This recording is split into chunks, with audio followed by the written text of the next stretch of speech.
Hello and welcome to Happier, a podcast where we discuss cutting-edge science, the wisdom of the ages, lessons from pop culture, and our own experiences about how to be happier. This week, because my new book, Life in Five Senses, just hit the shelves yesterday, today we will talk about, you guessed it, how we can tap into our five senses to become happier. We'll talk about how you can tackle a project by considering the five senses and how we can use the five senses to add a bit of luxury to our lives. I'm Gretchen Rubin, a writer who studies happiness, good habits, and the five senses. I'm here in my little office in New York City, and joining me today from Los Angeles is my sister Elizabeth Kraft. And Elizabeth, I will be seeing you soon. I will be in LA next week as part of my book tour. Yes, that's me, Elizabeth Kraft, a TV writer and producer living in Encino. And Gretch, congratulations on the book. Aw. Yay. Yes. Yay. Before we jump in, we have some reports, some updates from people who took my new quiz, which is What's Your Neglected Sense, which you can take at GretchenRubin.com/quiz. We're starting to hear about people reporting back on their neglected senses. Yes, this comes from Rachel. She says, "Thank you so much for making the 5 sense quiz. I got hearing, and one of the suggestions was to take a sound bath. Well, I went to one last night and had a fantastic time. I would have never done it without your quiz. I was so happy. I think I'll go take the test a few more times to see what other sense suggestions you have.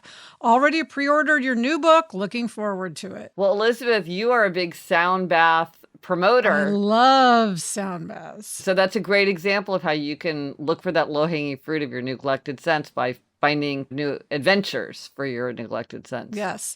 Now, this comes from Lindsay. She says, "I saw your 5 senses quiz and found it so interesting to discover my neglected sense was seeing. Of course, then I convinced my somewhat skeptical husband to take the quiz, and his neglected sense was smelling. We are a week away from embarking on moving to Las Vegas and have been dreading the boring, stressful 20-hour drive. But when we talked about the ideas for how to tap into our neglected senses, we were able to identify very specific things to do, try, or explore in the drive. For instance, one of the recommendations for seeing was exploring a visually immersive space like Las Vegas. How timely. We made a list of things both of us would try, and as a former middle school teacher who taught a mindfulness elective, I'm also gathering ideas for ways to share these unique strategies with others." How fun. How fun. And I think I've seen this over and over where people need a little bit of direction. Like, ooh, think about this particular sense. It kind of unlocks your imagination. So that's great that when they started thinking about what to do, they had all these ideas. Yes, and that's great. I love that all these listeners have different neglected senses. Because you and I are both tasting, which none of these people were. So it's interesting. It is interesting. And the last thing I would say is if you want a book plate for Mother's Day, of course, you can ask for a book plate at any time for yourself or for someone else for a gift. These are free. They're personalized. I will mail them to you. But if you want it for a Mother's Day gift, May 1st is realistically the last date I can get a request and get it to you.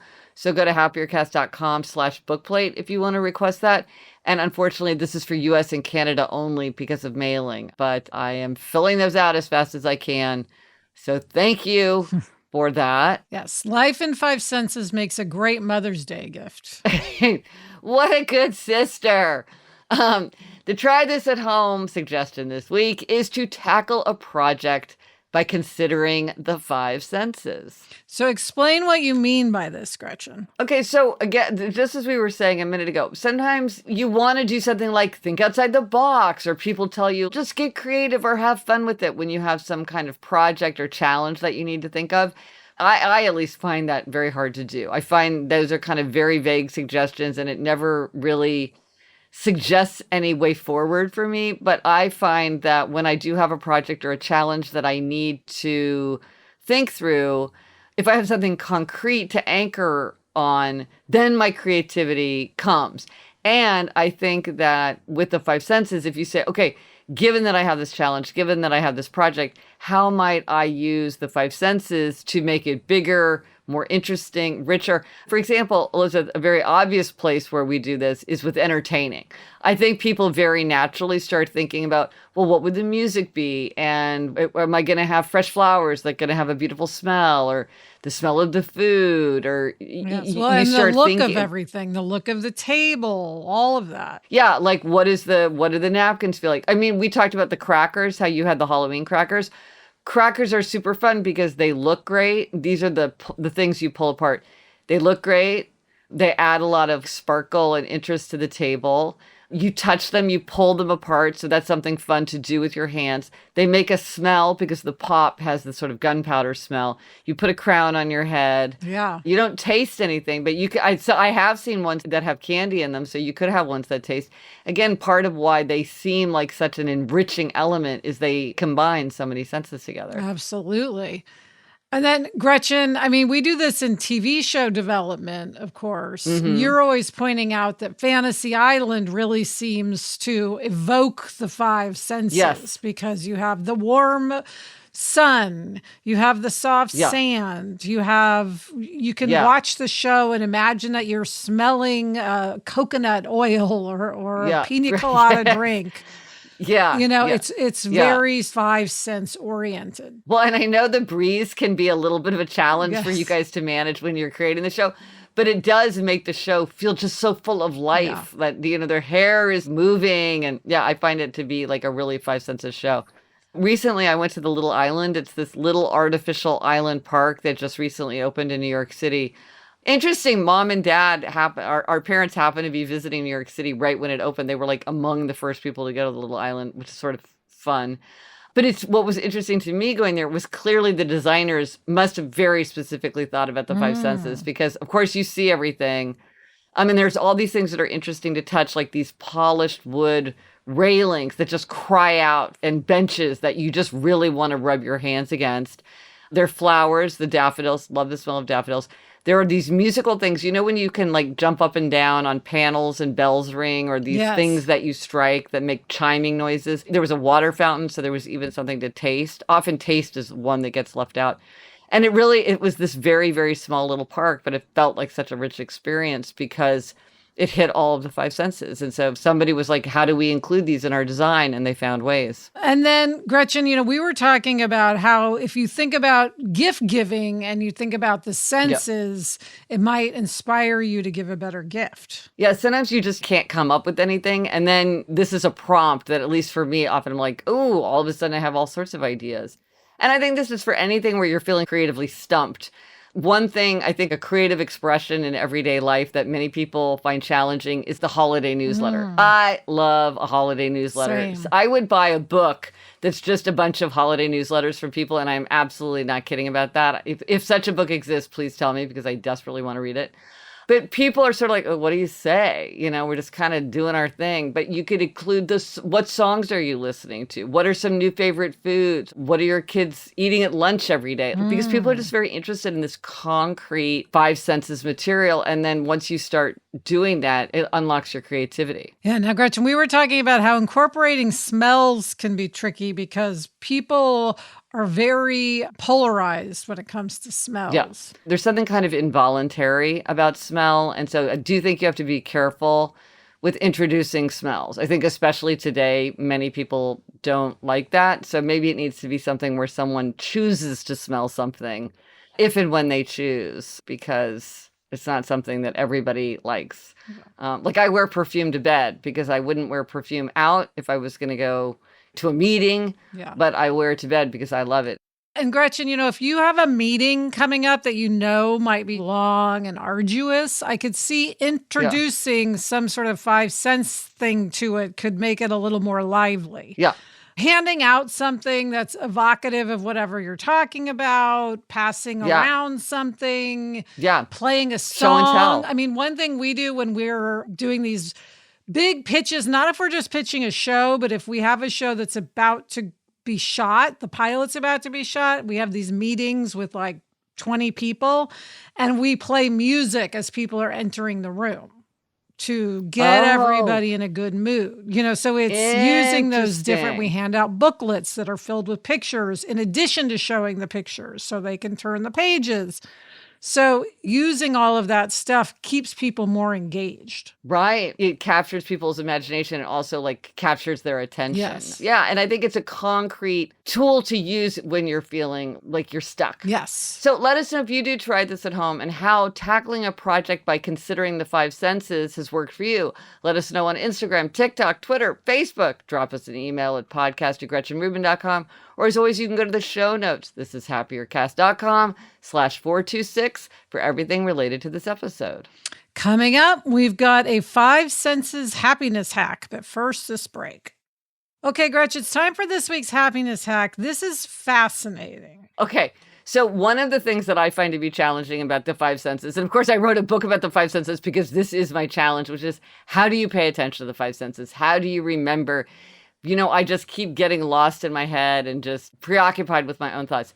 So, and one of the things that we often do where you're like, we should tune into our five senses to appreciate this moment, it's when we eat, right? Because that's such a five senses experience. It's something that we do all the time. And then if we can pay attention to it, we can enjoy it much more.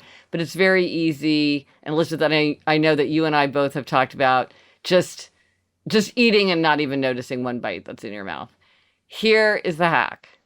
Eat with your non-dominant hand, because the extra effort will remind you, you'll have a little bit of extra time. It will slow you down. It will make you very aware of what you're doing. And that will help you notice the smell of the food, the look of the food, the texture of the food in your mouth, and of course, the taste of the food. Yes. And Gretchen, I have been trying to do this since you told me about it. It's not easy. No. It's hard. We do things so automatically when we eat. It's very hard to remember. So, yeah. But I think it's a fun thing to do, especially for people like us. Well, it's funny, Elizabeth, because you and I are both left-handed. And I do think I wonder if left-handed people are slightly, even if they're not naturally ambidextrous, they kind of have to learn how to use their right hand somewhat because the world is set up for right-handed people.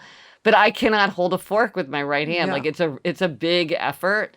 And it does really remind me. Of course, then you have to remember to eat with your non-dominant hand. So right. There's a moment of trying to remember.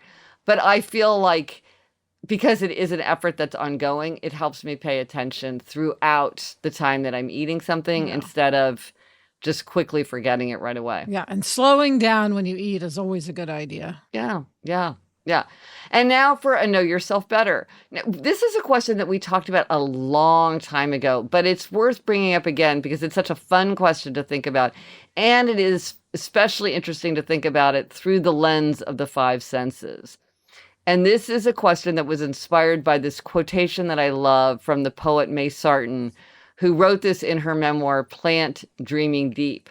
She wrote, "If someone asked me what my idea of luxury is, I think my answer would be flowers in the house all year round."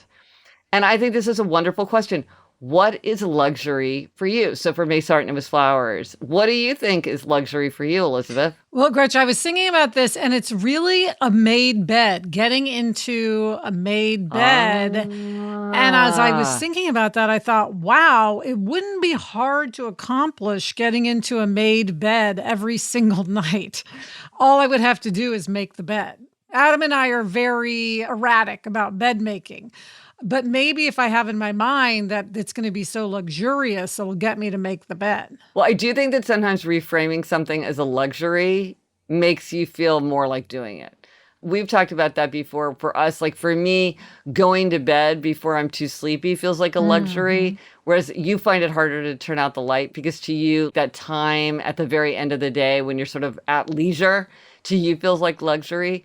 Yeah, so maybe if you think about, it's this made bed. It's also why you love a hotel. That's probably one of the reasons you love about a hotel. Oh, yes, probably why I love hotels. And then also, Gretchen, my idea of luxury is using my china mugs on the weekend. I've talked about that. Yes. How I save my special china mugs just for the weekend, and it makes me feel very luxurious. Well, and that's such a great luxury because it's easy, it's free once you buy the mugs. Yeah. Why not have it be special? That's a great idea. So, Alyssa, I was thinking about like what is luxury for me? And sometimes it's very hard to even realize that you have a special feeling about something that it feels like luxury. And I realized that a luxury to me is a pop-up book. That's different. I love children's literature, of Yes. course, and I love picture books. And I have a huge collection. Now there are all these fancy pop-up books, really elaborate, gorgeous, sophisticated pop-up books. I have a lot of them. And I realize it's because, when we were little, our mother was like, pop-up books will just get trashed. They get torn. The tabs get bent. We don't want to buy them because they're not going to stand up to hardware. And so in my mind, because I think the things that seemed luxurious or desirable to us as children that we didn't have special power to us even as adults. I think because I loved them and wanted them as a child, even though I understood her logic, now as an adult, every time I use them, I feel like, ooh, this is special. This is a pop-up book. That makes sense. Another luxury I have is perfume samplers. Because even though I know that the chances that I will discover a perfume that I love from a perfume sampler are vanishing, I don't know that I've ever discovered a perfume that I love through a sampler. I just love a sampler. And now there are a lot of samplers that you can get that are very reasonably priced.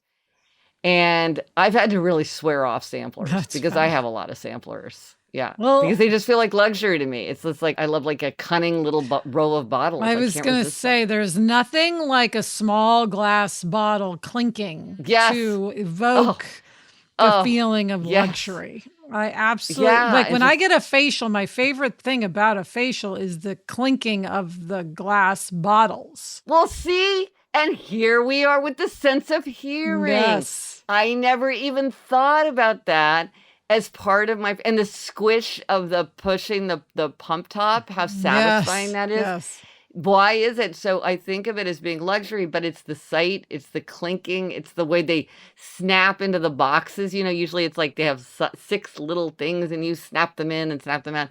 No, there's everything about it is a very satisfying, and some are more satisfying than others. Some bottles are made to be much more satisfying than others. And you might say to yourself, well, why does this know yourself better question is interesting, but why is it something that makes us happier? I think it's because when we can find easy, inexpensive ways to give ourselves luxury, it helps us to feel energized and cared for. And when we give more to ourselves, we can ask more from ourselves. And so I do think that it helps you to have that sense of energy, and which in turn will help you maybe do something that you don't want to do, even though you know it would make you happier. Or not do something that you're like, in the long run, I'll be happier if I don't do this. So I need to resist an impulse right now. So maybe my perfume samplers will help me to keep flossing. Yes. Elizabeth, you got me started on my my flossing journey, because I think when we give more to ourselves, we can ask more from ourselves. Well, I would love to hear from listeners what is luxurious to them, because I'm sure we've got lots of different things. And I think when people point out that something's a luxury, it can help you realize, ooh, that's a luxury for me too. I bet many people, when you say a made bed, they're like, ooh, yes, there is something just very, very inviting and luxurious about a made bed. And now for a listener question. This is interesting. It comes from 2 people who want to be anonymous. One is an obliger and one is a questioner, but they don't want to reveal their names. Yes, they say, a senior member of our team who we'll call X is clearly a rebel. We've been struggling to work with X. In particular, we are trying to create a culture on our team where people follow effective meetings best practices that include simple things like assigning roles, facilitators, note takers, etc., setting agendas, and following up on action items. X will not play ball. He will not participate in the effective meeting structure, and he regularly derails others' meetings.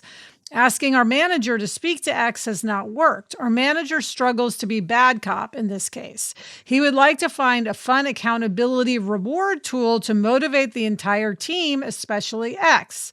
How can we convince the rebellious X to work with us and be a better team player? Accountability rewards don't feel like a rebel solution from our perspective. Okay, I have so many thoughts. So the first thing that I would point out is, okay, let's think about this from the rebel perspective. because I totally understand where these people are coming from. But let's think about how the rebel looks at this.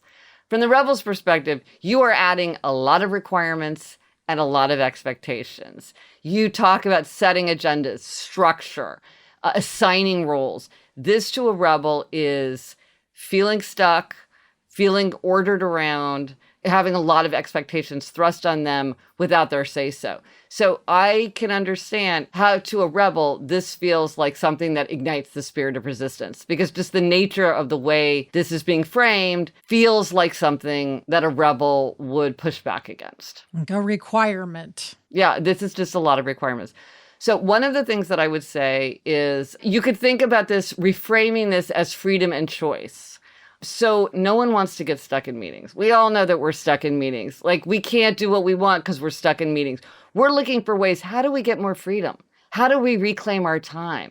How do we minimize this intrusion so that we're free to go about our business and do what we want, and we're not stuck in a room or behind screens when other people are setting the time?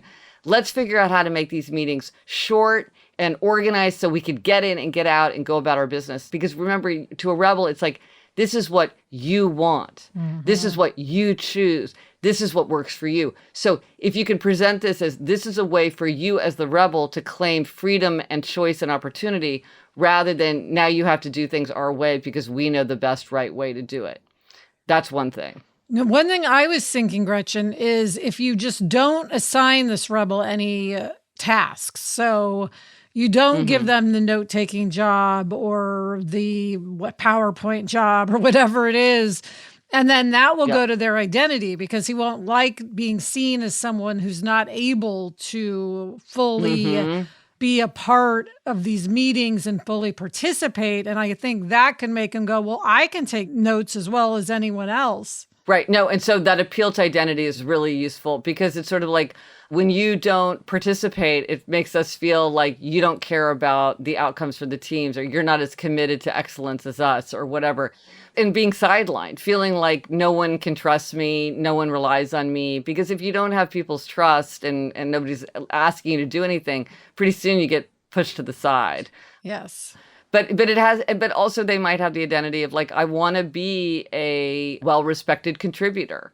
And if I'm seen as somebody who is losing respect or is seen as not contributing, but you have to make sure that it's an identity that the rebel doesn't want. Because if the rebel is thinking, oh, my identity is somebody who gets to just kick back and make snarky comments while everybody else does all the work, then that is not working. Yes. You have to think about what is an identity that they want, that they feel like is being undermined by the situation, not, oh, this works for me. Well, and it's the thing you always say, information, consequences, choice. So if you say, oh, because this is how we're doing meetings, since you don't want to participate and you want to derail, you don't have to come or you don't have to take part. I would think carefully about how to frame that. You're right. You're absolutely right. It's information, consequences, choice. If you said something like, oh, well, when we go to these meetings, we divvy up responsibilities among everybody who's at the meeting.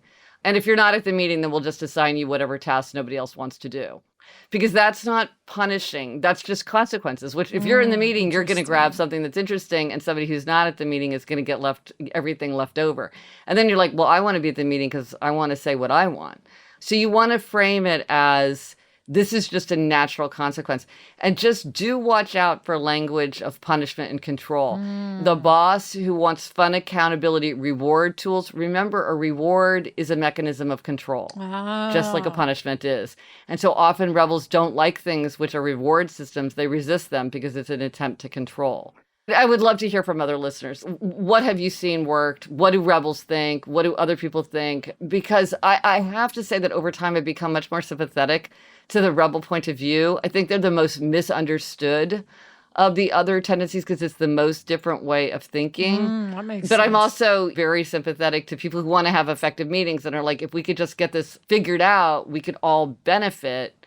But everybody has to play a part. But for a rebel to get on board, you have to think about it from the rebel point of view. It's interesting. It's definitely a challenge that many face. Yes, it's definitely a challenge that many face. I mean, the challenge of meetings is a challenge that we all face in so many different ways. So anybody who has some great solutions for better meetings, lob them our way. We were very eager to hear those. Okay, coming up, Gretchen gives a gold star to Eleanor, but first this break. Okay, it's time for Demerits and Gold Stars, and this is an even-numbered episode, Elizabeth, which means it's your turn to talk about a demerit. Yes. So, Gretchen, this may or may not be a repeat demerit. I'm not sure, but I have reached that stage, which I'm sure many can relate to, where I have an explosion of products. And what I need to do is what I call shop my drawer. So people talk about shopping their closet. Instead of buying new clothes, go shopping in your closet. Well, instead of getting any product, whether that be shampoo or toothpaste or face cream or anything, I need to first shop my drawer and see what I have there, because I will get things and put them in my drawer and forget they're there and then get something else, and you see what happens. It feeds on itself. Okay, so here's my question. Is this because you are like, ooh, this is like a new, different kind of product and I'm enticed by the possibilities, but then it's sort of like you use part of it and then you're enticed by a new one?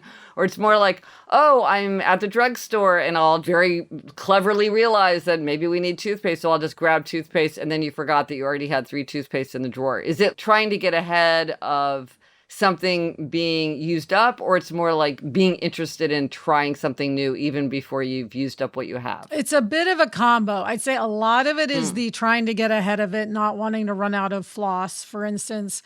But also there's the, oh, let me try this. Someone said this was great. Yeah. And then it's not even trying it and then forgetting about it. It's never trying it. It's putting it in the drawer and saying, oh, I'm going to try that, and then not trying it. And then there it is. So it's kind of a combination. Well, I remember a listener suggested something where like you organize things so they were one in front of the other. So there'd be the 3 toothpaste on the shelf or the 3 sunscreens on the shelf, and that she would mark the last one with a black Sharpie, and she wouldn't let herself buy a new thing until she had pulled out the one that had the black Sharpie on it, because then she knew she was truly, like, if you always want to have backups, yes, you don't want to run out of toothpaste or floss or whatever, then you knew. Then you were like, okay, now I know I'm at the end because this is the one that I've marked as the end.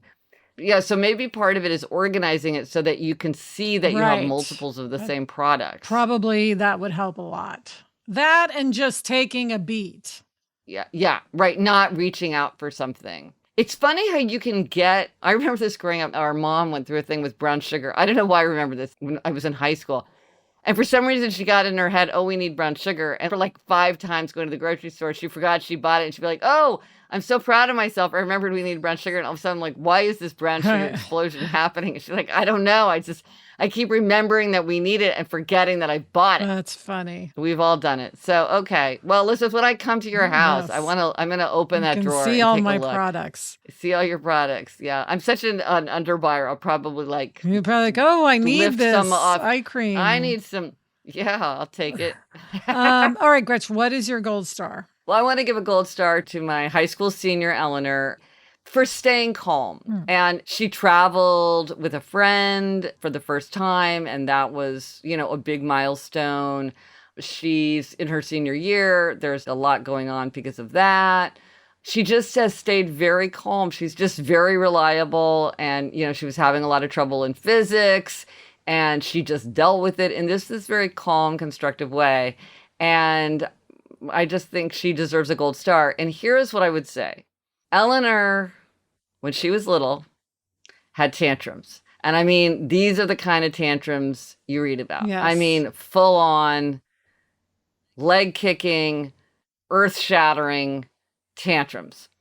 And I remember when she was about 2.5 or something, somebody said to me, don't worry, she'll outgrow them when she's 5. And I was like, I don't know that I can hang on that for that long, but frankly, like that felt very far away. But then on her 5th birthday, it was practically like she got a memo in the mail that was like, okay, done. And she quit.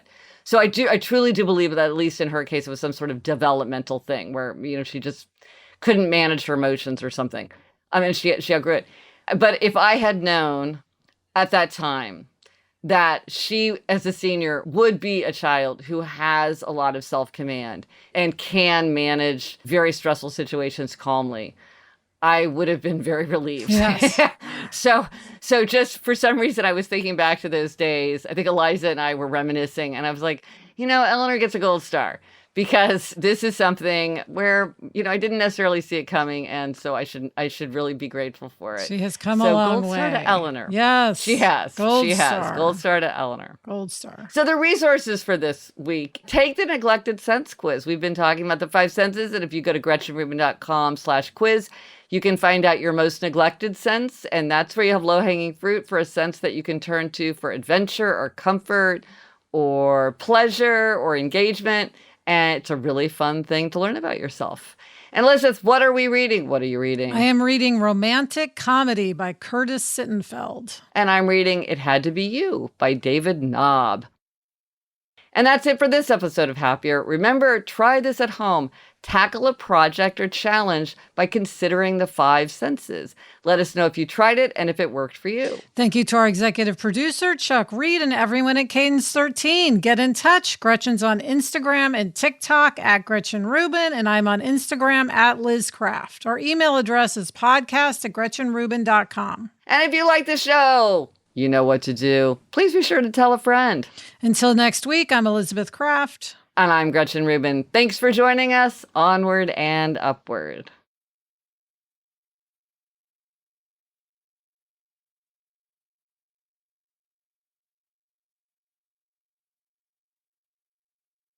Elizabeth, I know you've been saying that you don't know that if we have enough time during my whirlwind visit to Los Angeles to clear some clutter, but I think we can squeeze it in. Oh my God. Maybe. We'll see. We'll see. We'll see.